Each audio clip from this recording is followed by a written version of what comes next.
Badal som, ako po ceste beha kačička s malým. Zastal som a v kanáli som videl, že sa pohybujú ďalšie malé. 6 mláďat spadlo do hlbokého kanála krytého mrežou. Ich mama sa k ním nevedela dostať a pobehovala po rušnej ceste. Všimol si ju okolo idúci vodič, ktorý neváhal zavolať hasičov.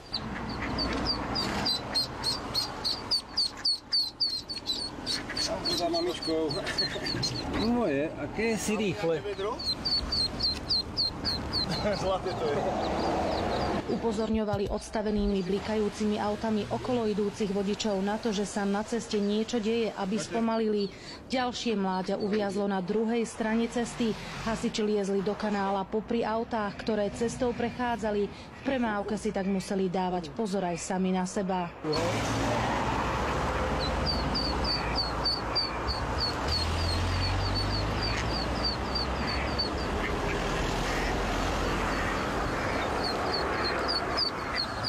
Behala určite aj s malým, zo 3-krát by ich tu už bolo zrazilo.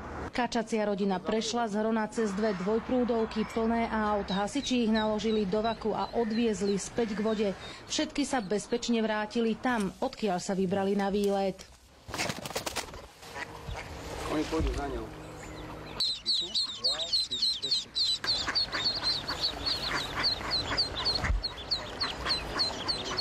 Z Banskej Bystrice Katarína Kováčiková, televízia JOJ.